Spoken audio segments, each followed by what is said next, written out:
Jag tänkte vlogga idag, men det har ni redan sett i titeln. Nu så ska jag in på ett litet möte här på ett ställe som heter Miss Klara. Hit har jag alltid velat gå.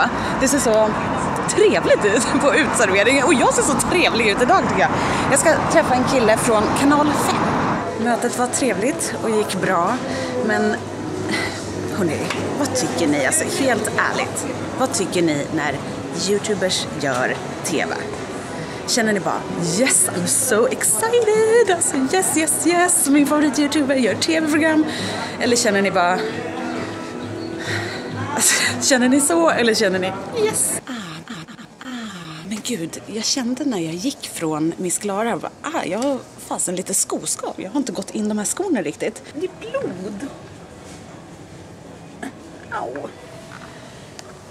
Så nu är jag inne på ett apotek här och ska köpa plåster. Sen ska jag på lunch med gänget från Cube.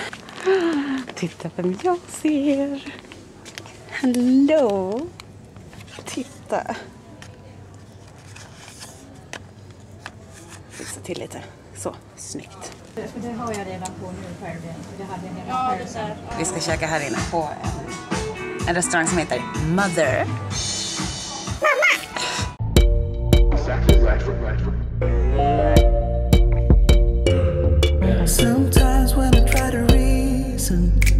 Ja, kolla vad jag har köpt. Det är en sån här BH. Och lunchen förresten gick jättebra med Cube.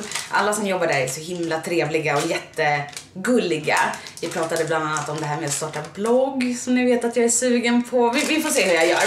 Hur som helst, den här har jag klickat hem. För herregud vad ni har varit många som har skickat DM till mig på Instagram och bett mig göra en video när jag testar den här. Det är en sån BH som man klistrar fast på tuttarna. Och sen så spänner man den i mitten genom att göra sådär. Och då ifall man har fett här så åker ju det ihop och så blir det som en liten cleavage. Och det kändes som en jättebra idé att testa den här i en video när jag köpte den. Nu lite mindre som en bra idé. Förstår ni vad jag menar? Alltså jag tänker att det är ju upplagt för ett kommentarsfält fullt av otrevligheter. Framförallt tänker jag att det kommer vara folk som skriver elaka grejer helt enkelt. För det kommer ju vara mycket tuttar, alltså fokus kommer ju vara på tuttarna liksom. Jag vet inte, jag tycker att det var kul att testa den här i en video, men jag vet inte, vad tycker ni? Jag lägger in en fråga här uppe, jag kommer aldrig ihåg vilket hörn det är, men jag lägger in en fråga där jag frågar, ska jag göra en video där jag testar den här? Eller är det too much? På tal om otrevligt kommentarsfält så sitter jag nu i det otrevligaste utav otrevliga kommentarsfälten. Det är nämligen så här att jag kommer att vara med i en kampanj som BRIS gör tillsammans med Julia. Som kommer att tidningen Julia, ni vet. Som kommer att handla om näthat. Och de frågade mig ifall jag skulle vilja vara med i den här kampanjen och liksom vara med och förespråka den och lyfta den och sådär. Och jag tycker att det är en jättebra kampanj och ett viktigt ämne. Så att absolut, sa jag då. Och då är min tanke att jag ska göra en video där jag pratar lite grann om näthat. Men så tänkte jag också att jag ska läsa upp näthat. Och därför har jag gått in i den här hemska mappen. Det funkar nämligen så här på YouTube att man kan, ifall man äger en YouTube-kanal så kan man blocka ord. Fula ord. Jag har till exempel blockat, okej, nu kommer det massor med fula ord här ur min mun. Så att ifall du har barn i närheten kanske du ska sänka volymen lite grann. Jag har blockat ord som slampa, hora, fitta, knulla. Också så här skällsord typ. Det är många som skriver, använder ordet bög, dåligt. Rasistiska ord, ni vet, som börjar på en. Nu är alla de här liksom fula orden har jag blockat. Jag känner ändå ett ansvar för att det är mitt kommentarsfält och det är bara jag som är moderator. Jag kan inte läsa igenom varenda kommentar på varenda video. Jag går ju inte tillbaka och kollar på gamla videos, men folk fortsätter ju kommentera på gamla videos, så att jag kan omöjligt hålla koll. Därför var min enda lösning att blockera såna här ord som jag vet förekommer i de här hatkommentarerna när folk är otrevliga mot varandra eller otrevliga mot mig. Det hör bara inte hemma på min YouTube-kanal. Alltså jag känner inte att jag behöver liksom försvara att jag har blockat de här orden. Men det som händer när man blockar ett ord, det är att den här personen som då skriver den här hatkommentaren, som innehåller då ett fult ord, den personen ser fortfarande kommentaren. Alltså man skriver död en hora och sen trycker man på skicka och så ligger den där under min video och så tänker jag hata den. Men det är ingen annan som ser den där kommentaren.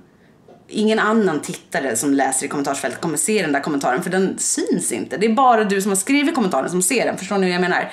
Den åker nämligen till en papperskorg. Och nu har jag gått in i den papperskorgen. Där alla de här blockerade kommentarerna ligger. Och det är inte roligt att sitta här och läsa de här kommentarerna.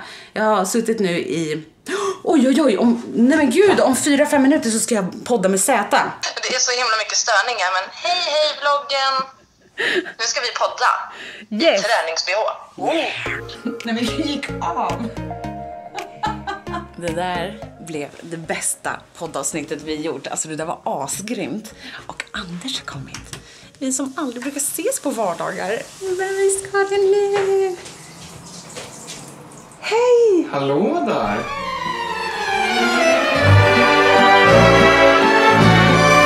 Gud, jag har ingen solskydd på mig i ansiktet. Nej. Hallå, ni vet världens största djurrättsorganisation. Eller förresten, först, maten var jättegod som Anders hade gjort. Salladen där med lite äpplen i och sånt där. Det var supergott och somrigt och fräscht. Och det var så mysigt att sitta på balkongen också och äta. Men tillbaka till världens största djurrättsorganisation. Ni vet, PETA. De hörde av sig till mig här för ett par veckor sedan. Förstår ni? För mig som verkligen så här brinner för djurrättigheter och som tycker att sånt är viktigt och som tycker väldigt mycket om PETA. Liksom. Det är världens största djurrättsorganisation. Jag är inne på deras hemsida hela tiden.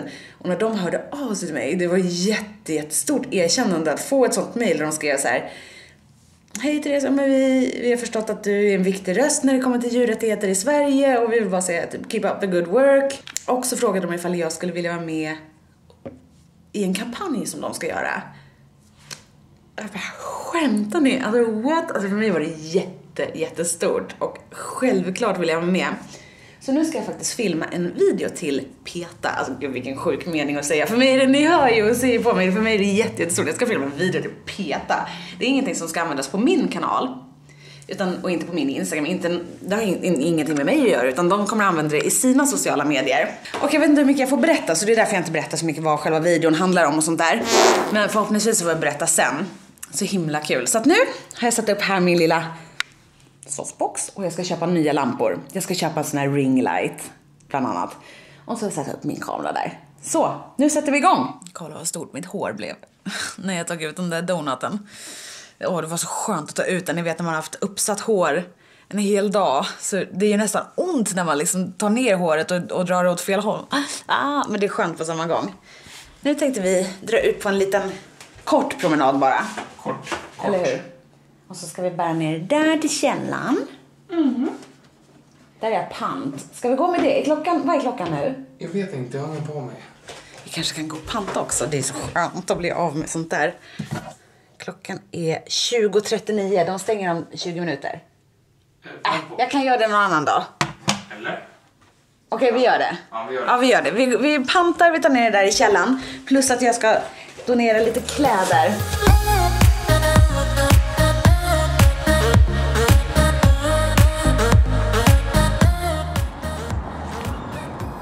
Despacito. This is how we do it down in Puerto Rico. I just wanna hear you screaming. This is how we do it in Helgum. Despa, faxelvän. Kan du lyfta mig sådär Tumblr? Sådär. Tumblr. Ja, Tumblr. Tumblr, för tänka. Ja, nu. Som när man är på stranden. Stranden? Ja. Visst är det så här du menar? Jag är en kanin. Jag är en kanin. Ja. Jag har köpt ett DNA-test. Alltså det här är så coolt. Det är nämligen så att jag följer en tjej på YouTube som heter Pink Sparkles. Och hon hade gjort en video ganska nyligen, som hon gjort en video när hon beställde hem det här testet. Och det går ut på, det är så här att man spottar det här, det är lite äckligt. Man spottar i det här röret. Och sen så ska man sätta på den där lilla korken så ska man skaka. Och sen så ska man lägga det röret i en påse och lägga påsen i den här förpackningen och skicka det till ett laboratorium. För att då i saliven så finns DNA. Och sen efter 6 till 8 veckor ungefär så får man tillbaka resultatet från sitt DNA-test. Och det man kan se på det är sin etniska härkomst. Alltså vart ifrån man härstammar typ. Pink Sparkles, den här tjejen som jag följer på YouTube, hon kunde till exempel se att hon hade lite svenskt blod i sig. Hon kunde se att hon hade, nu kommer jag inte riktigt ihåg vad det var, ifall det var ryskt blod eller vad det nu var, men det var jättespännande. Och när jag har frågat mina föräldrar, har vi liksom någon annan etnisk härkomst som inte jag känner till? För att jag vet ju att mina mor- och farföräldrar, de är födda i Sverige och uppvuxna i Sverige.